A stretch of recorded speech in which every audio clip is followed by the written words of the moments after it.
समजून घेतो.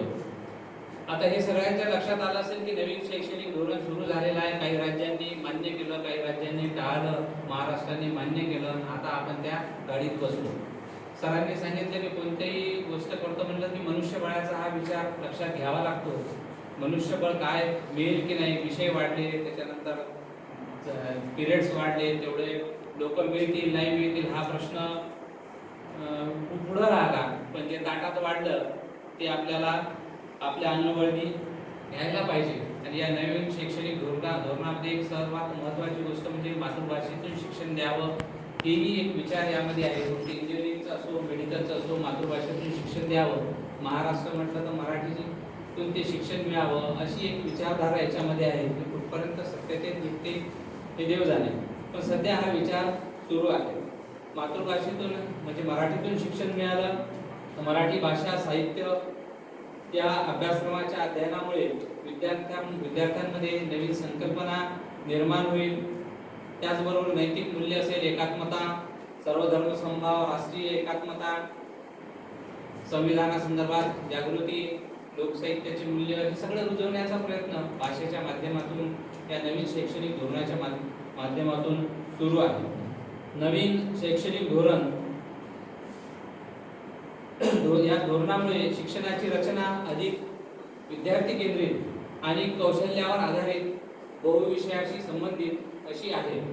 विद्यार्थ्याला केंद्रबिंदू मानून जे नवीन शैक्षणिक धोरण सुरू झालेलं आहे त्याच्यामध्ये कौशल्यावर आधारित शिक्षण द्यावं ही महत्त्वाची भूमिका आहे. मराठीच्या विषय शिक्षकासंदर्भात जेव्हा आपण विचार करतो त्यावेळेस हे कौशल्याचं शिक्षण विद्यार्थ्यांना देणं यासाठी मराठी विषयाच्या शिक्षकाची भूमिका अत्यंत महत्त्वाची आहे. तर यासाठी मी वेगवेगळे पॉईंट्स आणले होते, त्याचं विश्लेषण आणलं होतं, पण एवढ्या खोलात जाणार नाही.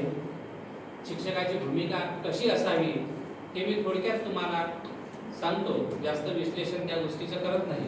कारण नवीन शैक्षणिक धोरण रुजवत असताना त्यातही मातृभाषेतून शिक्षण असेल किंवा मराठीला वाव देणारं शिक्षण असेल तर ते रुजवण्यासाठी शिक्षकाची भूमिका, मराठी विषयाच्या शिक्षकाची भूमिका तेवढीच महत्त्वाची आहे.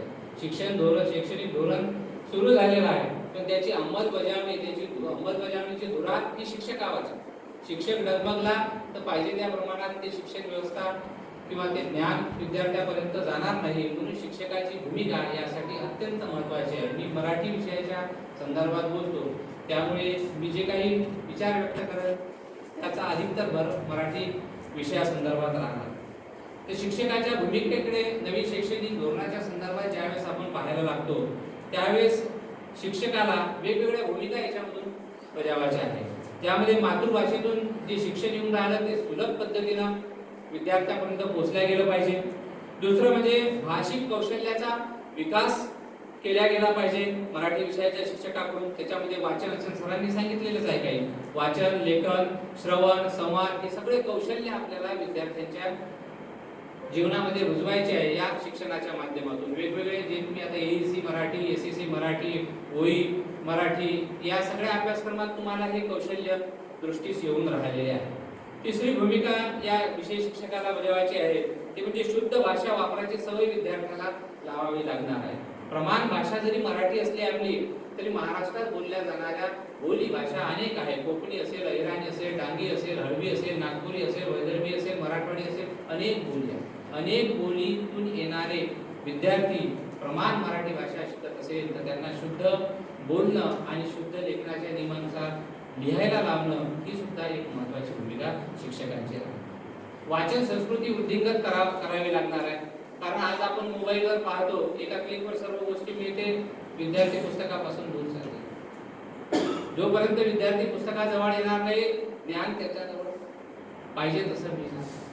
एखादे व्यक्तिचित्र तुम्ही जर वाचलं, कोणाचं का असेल ना, समजा धीरूभाई अंबानी असेल, जमशेदजी टाटा असेल, किर्लोस्कर असेल, यांचं व्यक्तिचित्र जर वाचलं तुम्ही तर त्यांनी केलेले कष्ट, त्यांनी मेहनतीने उभारलेला कारखाने, अनेक अडचणींना सामोरे जात जी धीरता दाखवलेली आहे ते सगळे गुण तुम्हाला त्यांच्याकडून मिळणार. हे कधी मिळेल जर तुम्ही वाचन संस्कृतीकडे वळाल तर. म्हणून मुलांना वाचन